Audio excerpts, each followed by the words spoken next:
Hi, guys.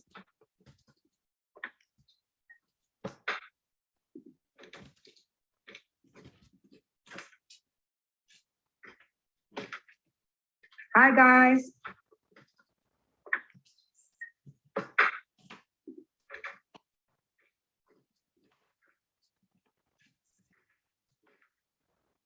Hi, guys.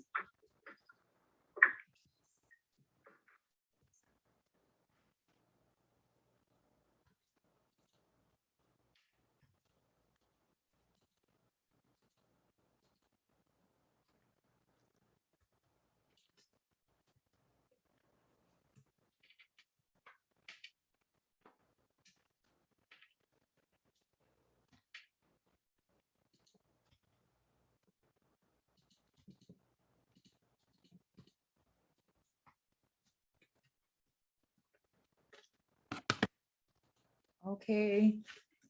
Can you hear me? I don't know. I'm not too tech savvy, so this can sometimes be. I don't know. I'm not too tech savvy.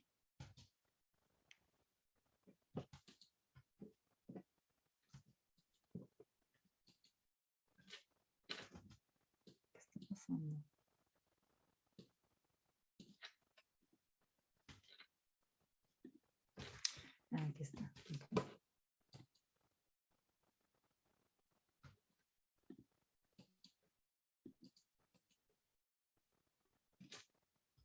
Okay, great. All right, I'm kind of figuring this out still. I'm not too familiar with all this technology. So if something happens, if there's an echo, if you can't hear, or just tell me. I'm on my phone looking at the comments. And all right, I'm figuring things out. So if I mess up, I'm sorry. Just let me know. All right, so thank you guys for logging in and watching today. We have resumed our Facebook live sessions talking about food. So all of these sessions are about lifestyle education, and it's really important to have health literacy. So everything that you can learn about your body, about your food, about your habits, and to know the details about how the surgery works, how the disease works, is going to help you make informed decisions. It's really important that you know your food, that you know why you are doing what you are doing. It's really different to receive a diet plan or a set of instructions than making your own decisions based on what you know, what is convenient, what is fun, what is something that you are familiar with, what fits into your lifestyle. And that, I think, is a lot easier to make habit changes when you realize what is best for you and not what is most convenient for your doctor or your nutritionist or whoever is giving you instructions. So we do need to change this idea that health needs to be hard, that it needs to be instructions, that it needs to be something, a plan that is set up for you according to a book. It has to be something fun, it has to be convenient, and it has to be according to your lifestyle. So that is why we have our education sessions. The more you know, the wiser your decisions. So, all right, we've been talking about all in your post-op sessions. One of the things that we focus on is food literacy. So it is important that you know that right now we're talking about food. Next topic, we'll be talking about body composition. We'll be talking about stress resilience. So there's a lot of topics that we want to cover. But first, we did have, and I hope that you have watched the YouTube sessions, that the YouTube classes or the classes on the YouTube channel that we've uploaded. So we already covered the different types of plant foods that are healthy for bariatric patients, which are legumes, whole grains, nuts, seeds, fruits, vegetables. And now I want to talk about culinary ingredients. So culinary ingredients are these ingredients that we use to give pleasure to our food, to make our foods edible, to make our foods pleasurable, and they're mainly um, ingredients that we use in small quantities that may or may not be processed. But it's also very important the kinds of ingredients that you use, because this is what's going to determine whether you like your food or not. But sometimes these ingredients can be a little bit addictive, or they can be a little bit too much. So that's why I want to talk about sugar, salt, and fat, which are our main culinary ingredients. There's a lot of questions around that also. Which one should I use? Should I use artificial sweeteners, natural sweeteners, caloric sweeteners? So today I want to give a very basic overview of what kinds of sweeteners exist, so that you can make your own decisions, and so you can know what is best for you. So all right. So one of the things that we talk about in our classes in taking these off. So one of the things that we talk about in our classes in here at the Welcome Center at EOC is the palatability, or the way that the surgery changes the way that you taste food. So there are a lot of studies that report changes in taste. And every time I ask you, or I ask patients here at the Welcome Center, if they have noticed any changes in their sweetness, or in the sweet perception, or in any other kinds of flavor perception, most of the patients tell me, yes, sweetness is something that you notice a lot more. So most patients after surgery, they have a lower tolerance to hyperpalatable foods. Hyperpalatable means that they're they stimulate your palate. So all of these foods that are very sweet can sometimes be a little bit less tolerable. But also the cravings or the preference that there is for sweet is something that we see for a short term after surgery. This is not something that the surgery produces that is long term. It is something that is short term, that it may last a few weeks, it may last a few months, but it's important that you know about it, so that you can choose the kinds of sweeteners that don't stimulate your palate a lot, and that you can start getting used to more natural flavors from whole foods. We all, we here at EOC, we try to promote the use of whole foods instead of artificial foods or industrialized beverages, ultra processed products, so that we can get the most nutrition from our foods. Remember, that is one of the rules of thumb that we use, is that the more processes your foods have, the less nutritious they are. So we want to get as much nutrition as we can from our foods. Remember, you have a small stomach, you have a bowel that is not, or you have altered absorption, you have less absorption, so less nutrient absorption. So the more you can get from your foods, the less supplements you will need in the long term. And whole foods will provide you with with more nutrients, of course, than ultra processed products or products that are made from industrialized ingredients. So it's important that you know all of these, all of this information, that you have all this information, so that you can pick and choose your battles. Okay, you need to choose your own food. You need to make sure that whatever choices that you make are intrinsic, and they are conscious, and they're mindful, and they are informed. So let's begin. All right. So before we continue, it is important that you know that sugar is sugar is sugar is sugar. And sugar will, all of these sweeteners that are natural, most of them will spike your sugar levels in your blood. So we do need to take them in moderation.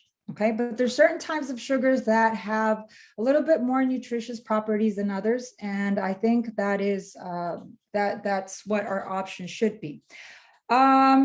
I could not upload a PowerPoint presentation today, so we'll be talking about it, but I do have it. So I'll post it in the comments, or I'll post it in the group, and you guys can download it. And if you want further information. Okay, so sweeteners are basically divided into two different categories, which are nutritive sweeteners and non-nutritive sweeteners. Non-nutritive or nutritive sweeteners are all of these sweeteners that provide calories somehow. The more natural kind, these are usually the nutritive sweeteners, which is basically honey and sugar and some of these other natural syrups. And non-nutritive sweeteners are these sweeteners that provide 0 or very low calories. These can be artificial and these can be natural. Okay, so the nutritive sweeteners, I want to start with those because those are the ones that I usually choose for myself.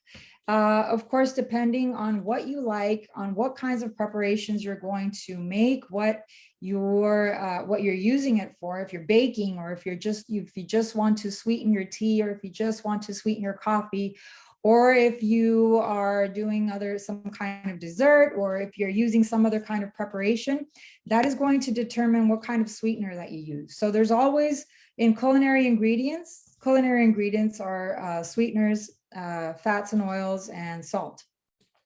So in culinary ingredients, there is two reasons why, or two different ways to choose your sweeteners or your culinary ingredients. One is for culinary purposes, which means it will depend on what kind of preparation you are using, and another one for health purposes. So which is best for you? What do you want to obtain from the sweetener? Okay, so the first one that we're going to start out with is honey. Honey is my favorite. I love honey. I like to sweeten with I like to sweeten all my stuff with honey, except for coffee. I think coffee I do prefer sugar, but honey is one of my sweeteners of choice. So both honey and sugar are carbohydrates that are produced mainly from that are composed primarily of glucose and fructose. The difference between honey and sugar is that honey is a lot more nutritious. It contains enzymes, it has antioxidants, it has amino acids, it has vitamins, it has traces of vitamins, minerals, and it has antioxidants. It's really important that we know that, because it does have anti-inflammatory properties and antimicrobial properties. So honey can provide certain health benefits that sugar does not provide. Okay, so even though it is a sugar, it is something that can, if you take it in excess, it can harm your health. It is something that will, in small portions, but it will provide a lot more nutrition than sugar. So the composition of honey will depend on the kind of flowers that are so there's different varieties of honey, but it depends on the kinds of flower that it has its origin from.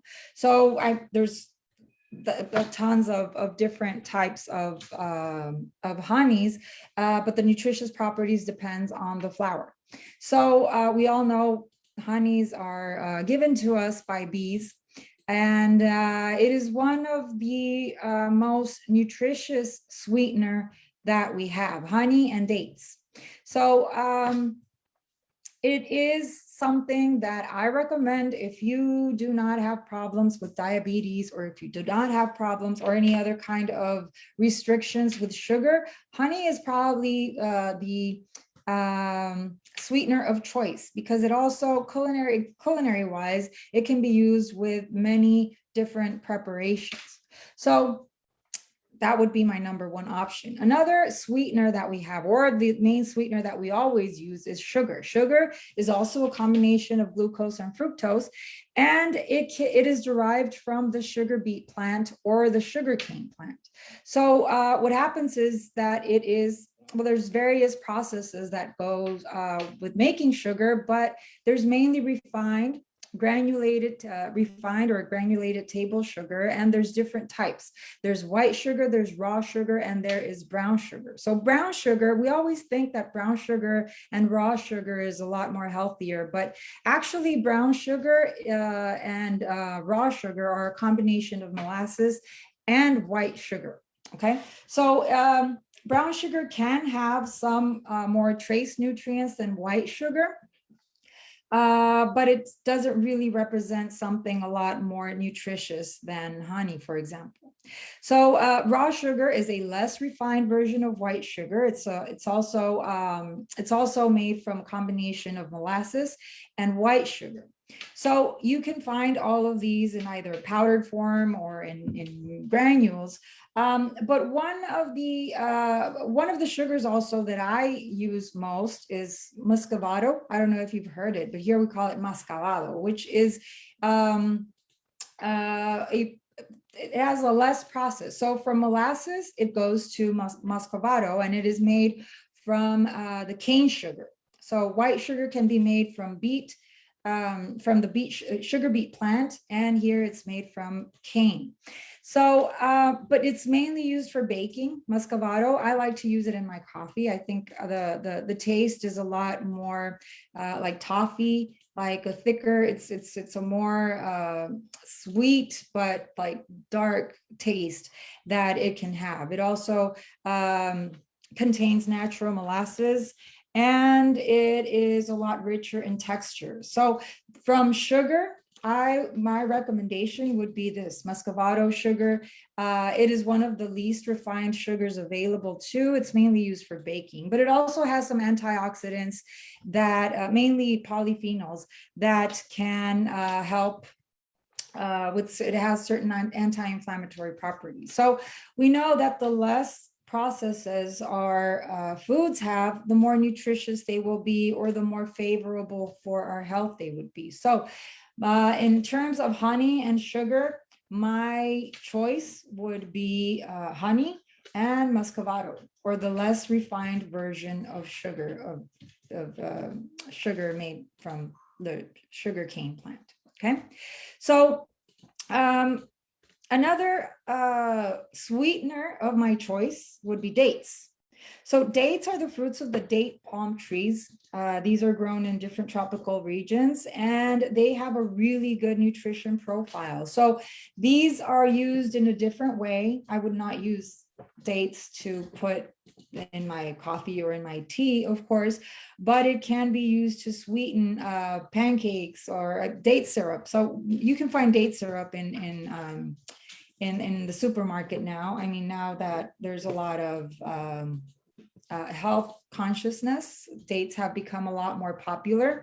Here in Tijuana or in Mexicali, there's a region where the dates are produced. So they're not as expensive as you can find them in the United States. And date honey is something that is very easy to do. So in our cooking classes, which we will have in a few weeks, we will make date honey. It's really easy to make. So it's just made from date paste. So they have a really good nutrition profile. It's a lot more nutritious than just honey. So they also have a very small amount of protein. They have potassium, they have magnesium, they have vitamins, and they have minerals, but they're also high in fiber. So this is a really good property that dates have. As far as dates, I recommend that you put them in your smoothie. So we did have a class on how to make really nutritious smoothies from fruits and vegetables. And we talked about how to sweeten it, or what kinds of ingredients we can use to make our smoothies a lot more pleasurable. So dates would be one of them. Also, when you put dates in the food processor, they can make a paste that you can combine with nuts or with seeds, and they can be used as snacks, or you can just eat them directly and use as snacks. We also have to remember that these are still sweet. These are foods that we do not want to eat a whole lot of, even if they do have nutritious properties. That's not something that we should abuse.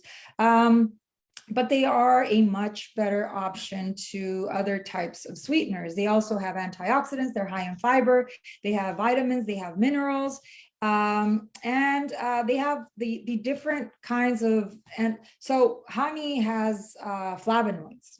This is the kind of antioxidant they have that it has, and Muscovado has polyphenols. So dates have flavonoids, they have carotenoids, and they have phenolic acid. So they have anti-inflammatory properties. They have also been related to certain cancer properties. They aid in certain ocular or eye disorders. They have a lot more research as far as disease prevention, certain disease prevention. So it is one of the best natural sweeteners that we have. Now, let's remember that all of these sweeteners are nutritive, they are caloric, they do have calories. And even though I don't like to talk about calories and carbs, and I don't like to refer to food as numbers, it's also important that we know that calories, excess calories is not something that we want, even if it does come from natural foods. So these are caloric sweeteners, the ones that we're talking about right now. So we do have to keep that in mind and use them just to sweeten our food and not abuse them. But so dates would be my one of the natural sweeteners that I would prefer. Another one is agave nectar. So this is also something that became very popular recently, and it's actually a syrup. So it's not really a nectar, it's syrup. So it's made from the agave plant. So it's the same plant that gives us tequila. So it is something that comes from Mexico. And even though it does, it is a natural sweetener. It is a caloric sweetener. It is still not the best option. So as far as natural sweeteners, or as far as nutritive sweeteners, agave syrup or agave nectar is not actually something that I would recommend. It's also higher in fructose. It's not something that we want. So my first choice as far as sweeteners would be dates, honey, Muscovado, and yeah, those would be my three choices as far as sweeteners. We also have coconut sugar, which is extracted from the sap of the coconut palm. It contains very few nutrients, but it does have also some nutrition. It is also high in calories. Okay, so it's not something that we want to abuse from. And it also it does have some effect on the gut bacteria. So it feeds the healthy bacteria. It has inulin, which is a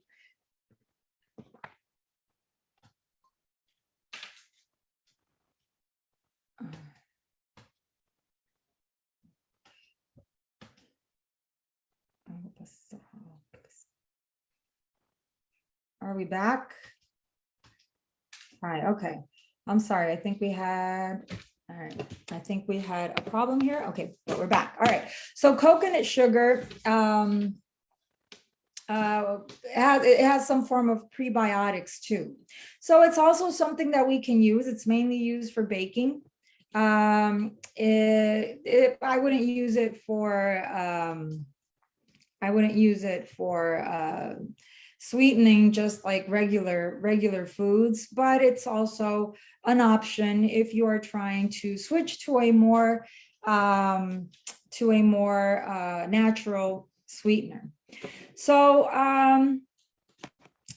which other one? We also have maple syrup. So this other is something that it's something that I get a lot of questions, like, is maple syrup or agave syrup a lot better than honey? Honey is always going to be my choice.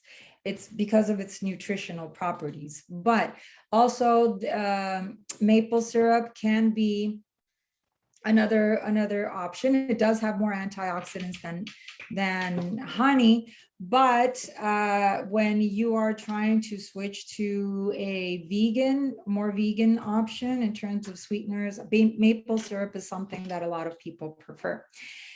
There's a very important thing that you should know, though. There's a lot of maple syrups that we can find in the supermarket that is not real maple syrup. Real maple syrup is a little bit more expensive than the ones that you can get in the market. So all the commercial ones that we see that are used for pancakes, like the Aunt Jemima and Gato and all of these other, what's that other one called? No, I forget, but the ones that we usually see that are used for pancakes, that is not maple. That is not real maple syrup. So if you can get your hands on maple syrup, it is a very good, it's also a very nutritious sweetener. It also has been proven that it has antioxidant properties. It does have some anti-cancer properties, or, it's the research is there.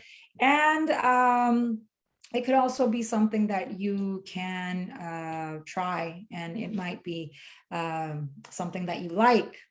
And lastly, as far as the natural sweeteners or the nutritive sweeteners, is molasses. So molasses is a brown liquid. It's thick, it's very syrup-like consistency, and it's made from boiling sugarcane or sugar beet juice. It does contain vitamins and minerals and antioxidants. It has some benefits for health, but it's still a form of sugar. Again, it has the taste is a little bit more nutty, or a little bit more like toffee too.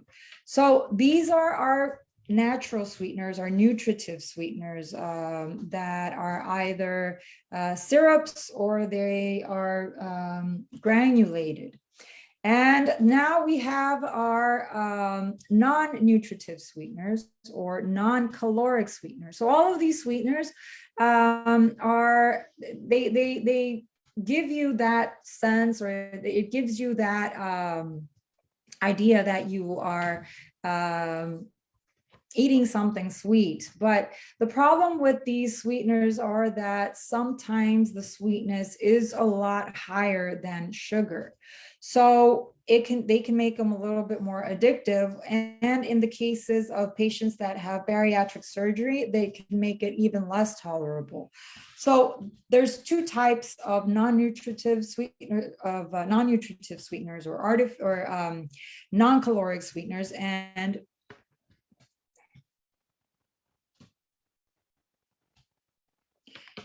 and these are natural and artificial. So we have our natural sweeteners, which the two main ones are stevia and monk fruit. Monk fruit has become very popular lately, and so has stevia. We do need to watch out, though, for these when we are buying these sweeteners, because the stevia, the sweetener that we want to use of the naturals is a natural stevia extract, or we can use the plant. Here in Mexico, you can buy the plant, the stevia plant, and then use a leaf to sweeten maybe waters, or just homemade waters, or infused water, or infusions, or your tea, or something. But it does have a lot more sweetness than sugar. It has like 400 times more than the sweetness is 400 times more than sugar. So this can make it a little bit intolerable. It also has a little bit of a metallic aftertaste. Some people don't like this.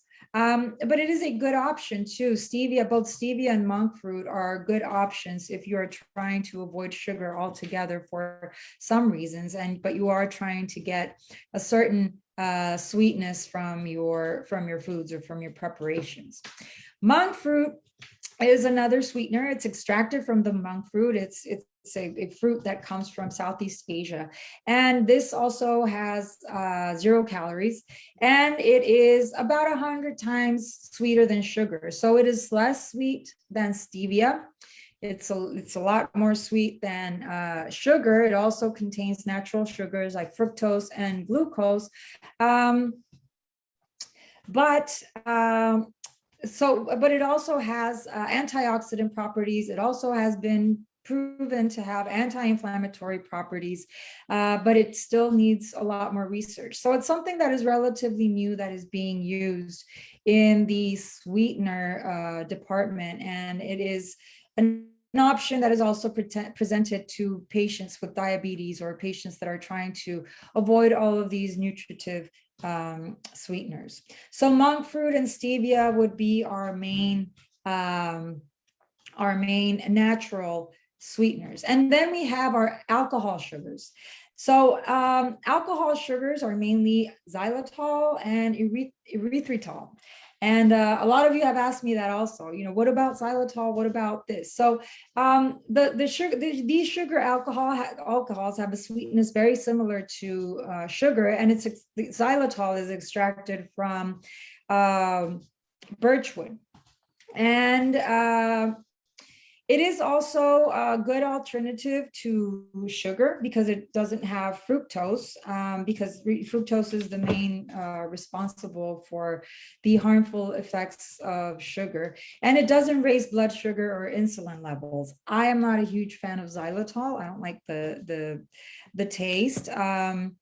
But for many people, it is a good option. It is well tolerated, and there's still a lot that needs to be learned about its functionality. So xylitol, or these alcohol sugars, can be another option for sweeteners that are non-caloric. So erythritol is also an alcohol sugar. It contains even fewer calories than xylitol. And this one also has a taste that is a lot more like sugar. So between xylitol and erythritol, I prefer erythritol. It doesn't have such a bad taste. It also doesn't have the harmful effects that sugar can have. It does not raise blood sugar, insulin, or cholesterol, or triglycerol levels. And mainly these are these both alcohol sugars can be a safe replacement for sugar if you are trying to reduce the consumption. Another thing that we also have to keep in mind when we are choosing our sugars is, of course, the price. These can be a little bit more expensive. Many of these sweeteners can be a higher price than just sugar or honey. Also, even if you are buying natural sweeteners in the market, always read the labels. We do have a class on I think it was the second class that we had. It's on the YouTube channel, where we talked about how to read labels. So we don't want to read the grams of sugar, or we don't want to read the number of calories or the number of carbs. We want to go to the ingredient section. We want to look at the ingredient and the ingredients and make sure that we know what we are putting into our bodies. So all of these natural sweeteners that I just talked about, if we look at the label, it should only have maple syrup or monk fruit or stevia, 100% stevia extract. Now, many of these sweeteners, or specifically these natural,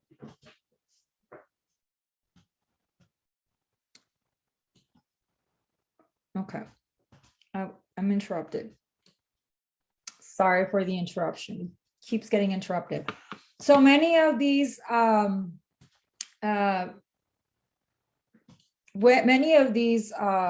sugars that even if they're natural sweeteners, we need to look at the label, and we need to make sure that the ingredients say exactly what it is. Many of these sweeteners that are natural, like stevia or monk fruit, Because they are so sweet, you need to use a very small quantity of this sweetener. So they combine them with artificial sweeteners so that they can be more. So if you are buying stevia, like the Truvia or the Sweetia or the commercial brand, if you look at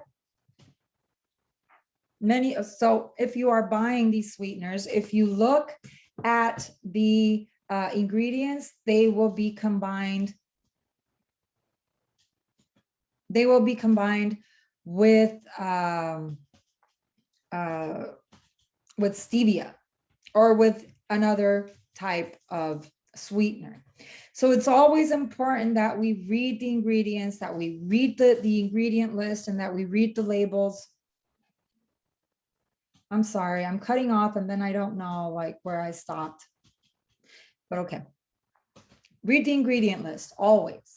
And make sure that you are getting what you are buying. Make sure that you, if you are buying stevia, it is 100% stevia. If you're buying maple syrup, it is maple syrup. It is not a combination of other types of added ingredients or added sugars, okay? And then we have our artificial sweeteners. And this is, I want to talk about these last because this is something that I don't recommend that we use. Artificial sweeteners, they are chemicals that are added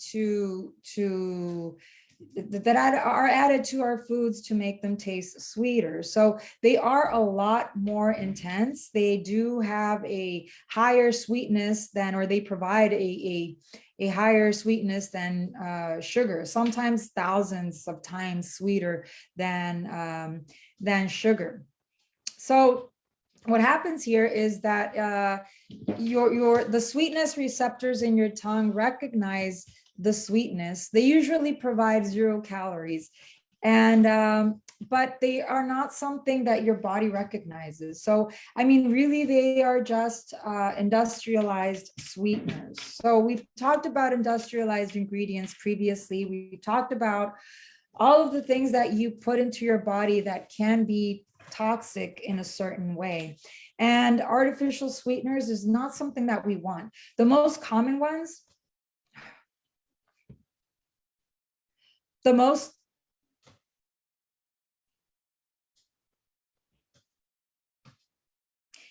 common ones that we have are aspartame, acesulfame potassium, which is acesulfame K.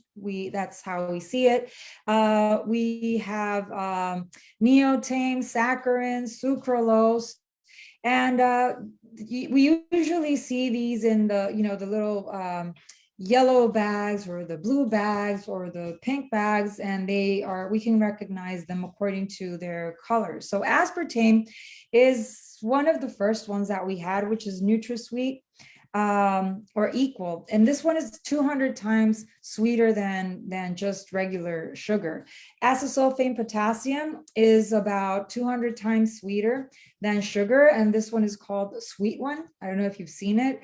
Advantame is like 20,000 times sweeter than sugar. Cyclamate is like 50 times sweeter than table sugar. It's used more for cooking and baking, but this was already banned in the United States. So many of these have been banned because of their health consequences that have been that they've been proven years after they were approved. We also have saccharin, which is the sweet and low. I think we all know this. This one is like 700 times sweeter than sugar. And then we have sucralose, which is Splenda. I think this is the one that is most commonly used recently. This is about 600 times sweeter than sugar. And we also see that sucralose is combined with many of these natural sweeteners. So you have to watch out for that. If you are buying a natural sweetener, make sure that you read the ingredients and that it does not have sucralose. So even though the FDA has approved many of these artificial sweeteners, basically saccharin, acesulfame, aspartame, and sucralose, we don't know exactly how the body will respond to them as far as diseases. The two, they have been linked to cancer, they have been linked to autism, they have been linked to many other diseases or chronic diseases, but nothing has been proven really. So the research hasn't shown that it does cause cancer. But the two things that has been shown that it causes is, one, alterations in the microbiome. So in your gut bacteria, this alters the gut bacteria. And remember, we always talk about this after surgery. So one of the things that happens after surgery is that your gut bacteria improves. So you don't want to make it go back to how it was, or we don't want to get gut back bad. We don't want it bad again. So it does, so it does alter the gut bacteria, which we know the microbiome regulates a lot of our body functions. So we always want our microbiome as healthy as possible. And these artificial sweeteners have been proven to be non-beneficial for this. So this is one. And another thing that has been proven with these artificial sweeteners is it changes the way we taste food.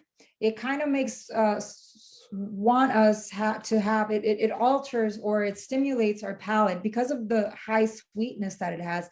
They stimulate our palate a lot more than sugar does. So it does create more cravings for flavor. Not necessarily sweet flavor, but it does create cravings for more flavor. So you can have something with maybe no sugar, but a lot of sucralose, and later you'll be craving something fatty, or you'll be craving something salty. You're going to be craving flavor because it stimulates your palate. So in a certain way, it makes them addictive. It's not, they're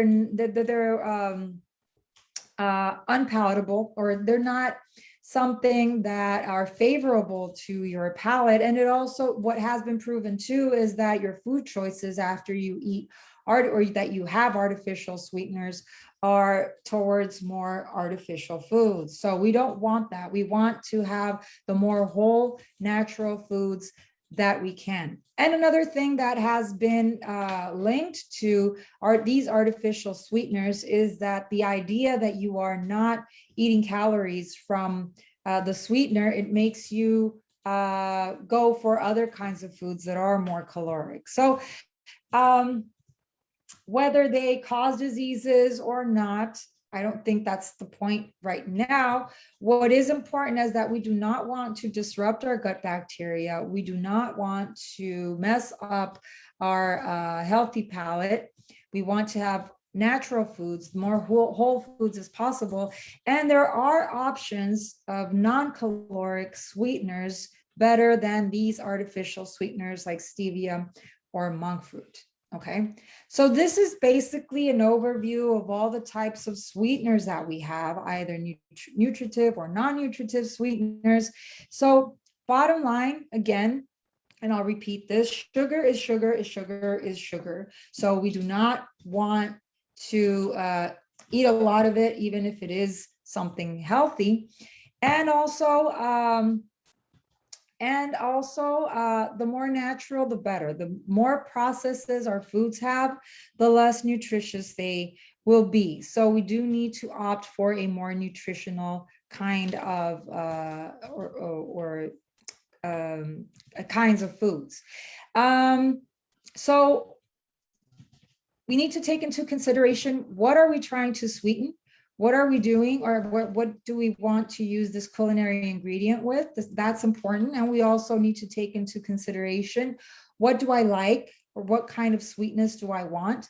We also need to take into consideration health priorities. If you have diabetes, or if you have diseases that you have to avoid sugar, then you know what kind of, you know, the other choices that you can have. And we also need to take into consideration availability, price, and all of these other factors that make us decide what kinds of foods we're going to eat. So it is important that we have all the knowledge. It's important that we that we know what we're eating, that we know what we're putting into our bodies so that we can make wiser decisions. So I'm going to look at your, to the comment section and read your questions because I haven't been reading them. Hi, Sheila. I just saw your comment right now. Organic maple syrup. Okay, I think Manchichi. Manchichi, I remember those. Organic maple syrup, we talked about it. If it's organic, if it is maple syrup, so look at the ingredient list. If the ingredient list says maple syrup, it's perfect. If the label says maple syrup substitute or maple-like syrup, it's not maple syrup. If the ingredient list says high fructose corn syrup, you don't want that. If it says any other kind of syrup that is not maple, you don't want that. You want to make sure that you have maple syrup and that it is only maple syrup. Organic maple syrup is a good option. You're not cutting off, you're just stopping. Okay, I know, I'm sorry. I think there's a little bit of a problem here with the internet in the Welcome Center. So I'm gonna have to look into that. Sherry Gold says, I've only been in the group for a few weeks. I was actually looking for another hospital, but I didn't know that your former patients. Okay, thank you for all the information that y'all do on a daily. Great, thank you for watching. Thank you for being here too. And let me see the other comments. All right, give me a second.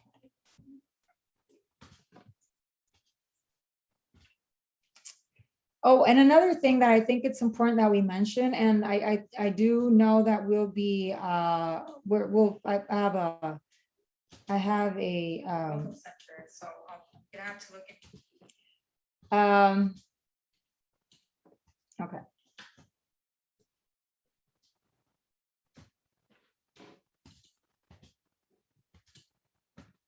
All right, I was trying to get into the comments. And that is it. All right. So another thing that is important that we talk about is added ingredients. So many of the sugar that we eat, a lot of the sugar that we eat that is not nutritious or that is not good for us basically comes from added sugars in ultra processed foods or ultra processed products.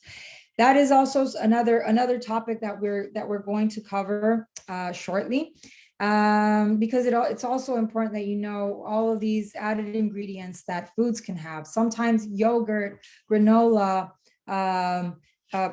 bars, granola bars, or these bars that are advertised as healthy, sometimes have a lot of added sugars and they have added ingredients that are non-nutritious.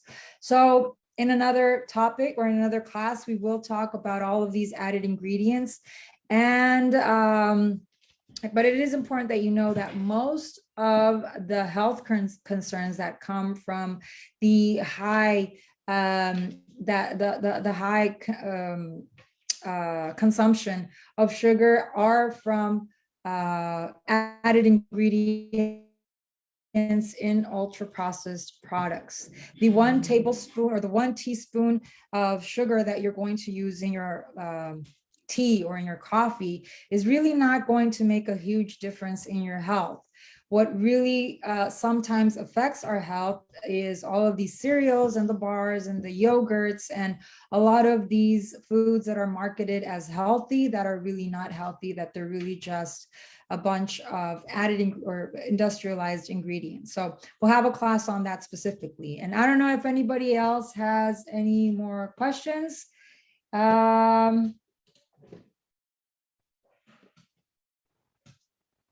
I think that's it. All right, guys. Well, thank you very much for tuning in. We're done. It's an hour now. So next week on Monday, I'll have the PowerPoint presentation for you. I'll upload it to the group. And next week on Monday, we will be talking about fats and oils for cooking. This is also a lot of questions that I get, what is better, if it's butter or if it's olive oil or if it's canola oil or what kind of oil can we use? So we'll be talking about the different kinds of oils and fats that we have available in for our foods and for food preparation, so that again you can make your own informed decisions. So thank you for tuning in. Thank you for the comments. And let me see, maybe you, Janet says, maybe you could also post all the different names for sugar or how. Yes.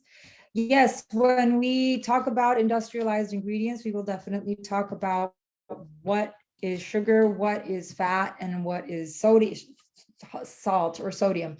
So these are the three main ingredients that we use to give us pleasure in our foods: sugar, fat, and salt.